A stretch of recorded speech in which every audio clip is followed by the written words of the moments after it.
All right.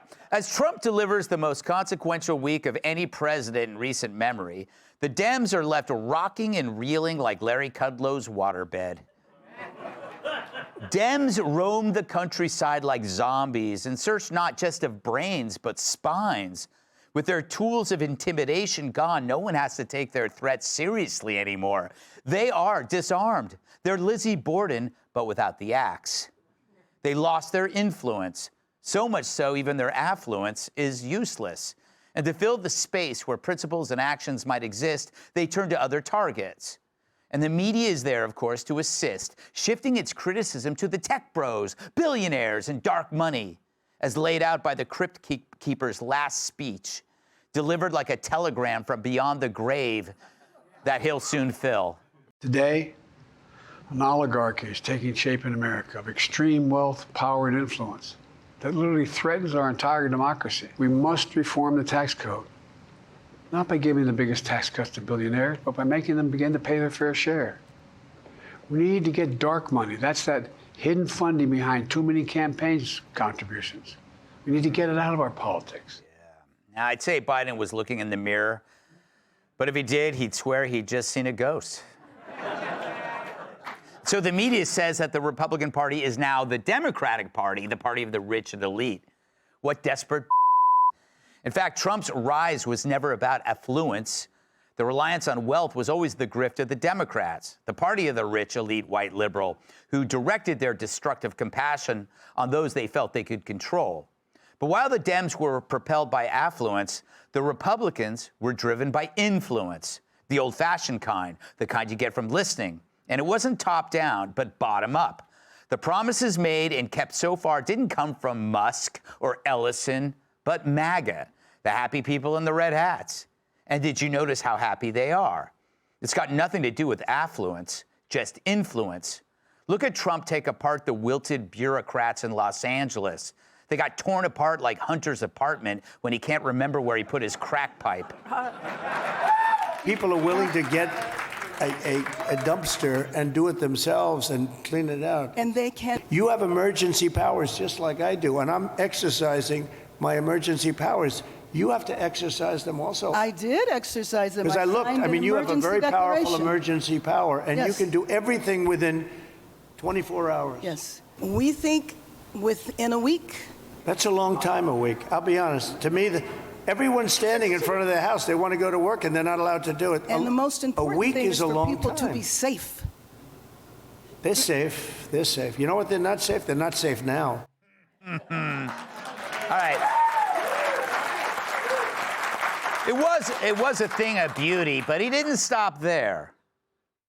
There will be more fires until we include in any disaster relief items which will prevent it or at least mitigate it from happening again. So you're going to see us proposing both of those. Like water.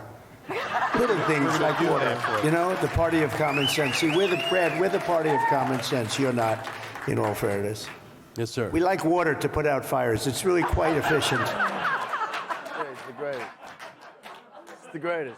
It certainly is. But Trump didn't do that alone. You were right there with him. It was your influence. And what you just saw there was a man in his element, like Tom Brady at QB, George Patton in war, or Joy Behar at SeaWorld. I haven't seen someone get this dressed down since Kilmeade wore a halter top to an inaugural ball. You got to wonder how many blue Californians just turned a little bit red. And not by embarrassment, but by the realization that this guy follows through and for you.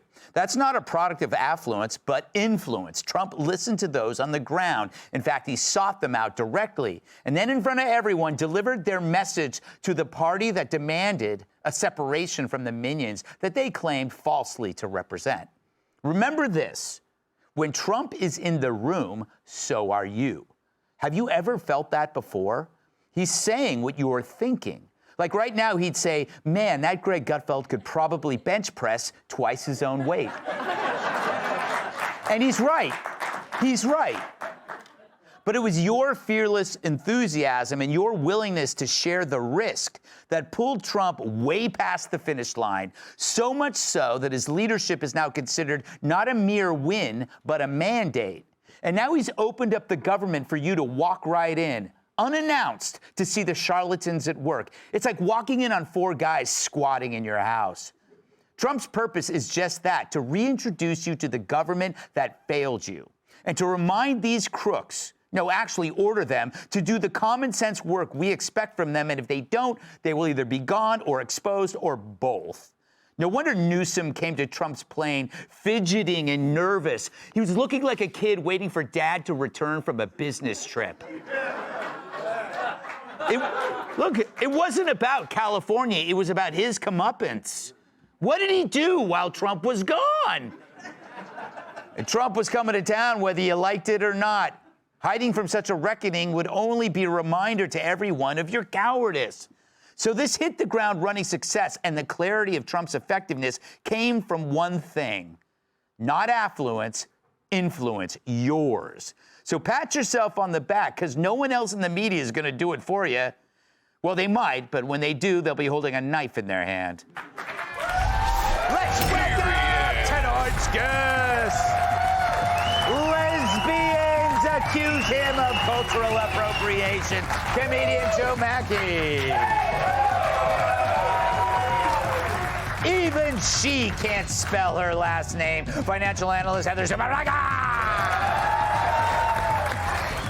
Here's a dye that the FDA should really ban. Comedian Jeff Dye.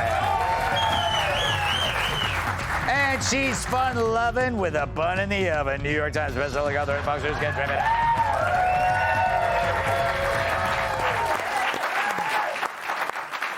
Joe, great seeing you, although you do look like the guy who sold me cocaine in the 90s. Well.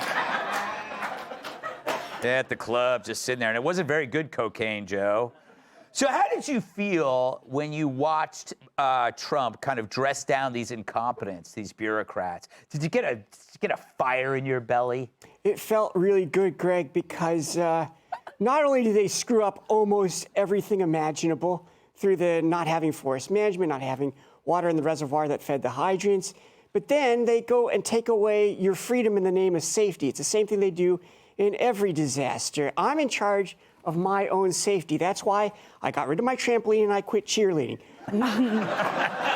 Good for you. I understand why Trump wants to, have some strings attached to this funding, because they've screwed almost everything up so far. The only thing they've done right is try to get a lot of lesbians on the team. I think that was a good move. I just wonder how it came up in the firefighter job interview, Like, I've been to a lot of job interviews, and no one ever asks me if I'm a lesbian. The only time people ask me if I'm a lesbian is on the comment section of Gutfeld posts or when I'm at a lesbian bar. But it must have been a weird process, They're like, okay, now we're going to see if you can climb this ladder in full gear, and then we're going to watch you throw a softball.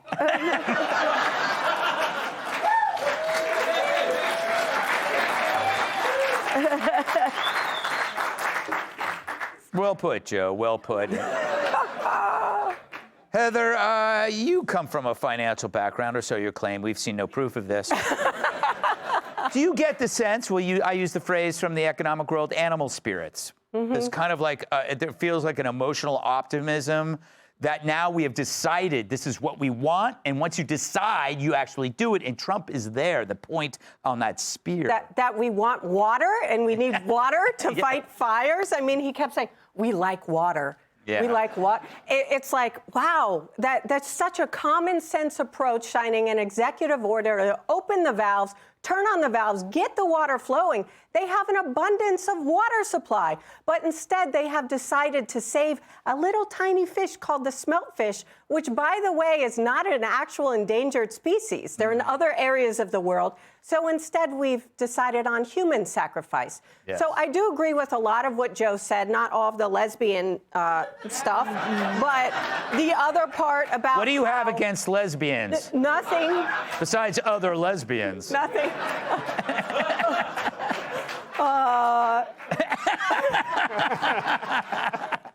Joe made a point about safety. You're like, this never happens when I'm on Fox Fox Business. No, Marty does not ask me about lesbians.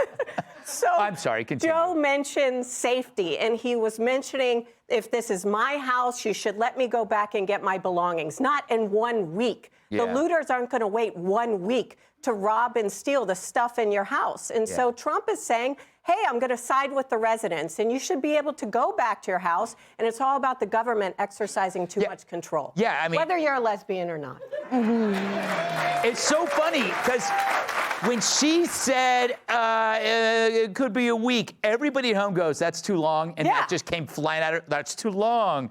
You know, Jeff, you live in L.A. I'm glad to see that you were able to rescue your grandparents' sweater. Thank you. Thank you. Shout out to Harold Dye. Yeah, you let them. This was his. Yes. It was amazing how you took it off him, and he wasn't even on fire. He was just sleeping. No. It was just time. It was his time. I'm curious about, you know, you live in LA, you have obviously friends who probably aren't Trumpies or whatever.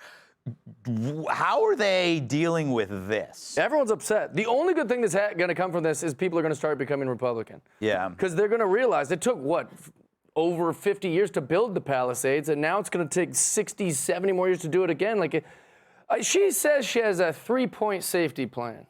Right? It's got to be safe before you go in. First, for the looters. Second, for the arsonists. Third, for the inspectors to give you a big fee and say when you're allowed to come back. And I stand by that. I think that's really smart. Yeah. She's a smart lady. Where do you live? Were you near the fires at all? Yeah, I had to evacuate. It was terrible. Really? I live in Sherman Oaks. Oh, yeah. The fires shouldn't get that far. No, they shouldn't. Not Yeah, at we're all all. pissed off. It's hard to make it funny. Like, I'm like really upset about it. She sucks, and I'm glad Trump put her in her place. They even took her microphone away, which I like. That was hilarious. Yeah. She sucks. They all suck. Yeah. And Newsom, we can't trust him with money, like you said. I mean, they say, like, oh, all the liberals go, trust your government. Don't even question it. Don't even question it. It's blasphemy to question your government. The dude, Gavin Newsom, lost $23 billion that was supposed to go to homeless people. Yeah. When I was, like, short on my till, waiting tables, like, they would be like, hey, you're $40 short. Yeah. $23 billion? Yeah, where the hell does that go? There's something real fishy going on, and the only hope that we have is that people start voting red in California. Probably. Pat?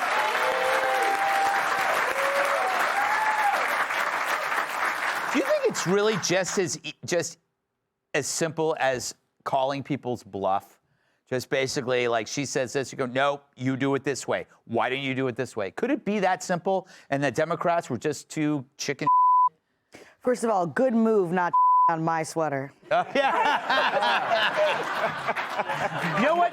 I need to point out that I've never seen you wear a sweater, much less a sweater like that. And I figured this had to be. It's for a medical reason. Yeah, I was like looking at it, I go, like, there's a reason why you're wearing this. This is a prescription sweater. I'm going like, this is so not you. You making fun of this sweater would be, I think, a violation of the Americans with Disabilities Act. Is this because you've got nothing left? I've got nothing left to wear. Who'd you borrow that from? My grandpa. Bill Cosby.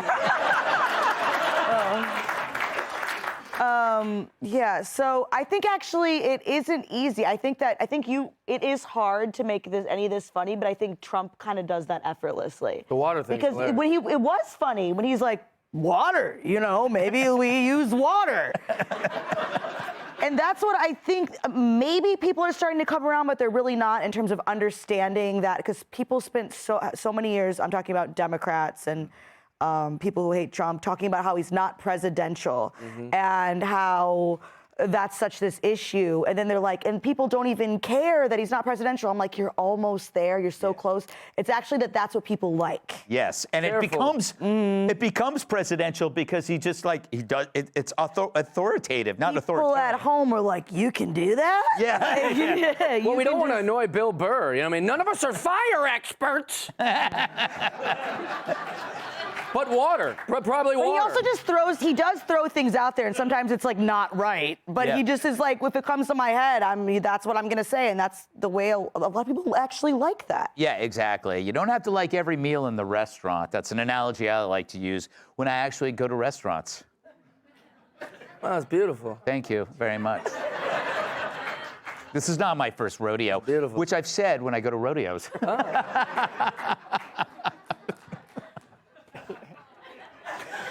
Up next, Colombia quickly bites and accepts migrant flights. Hey, Sean Hannity here. Hey, click here to subscribe to Fox News YouTube page and catch our hottest interviews and most compelling analysis. You will not get it anywhere else.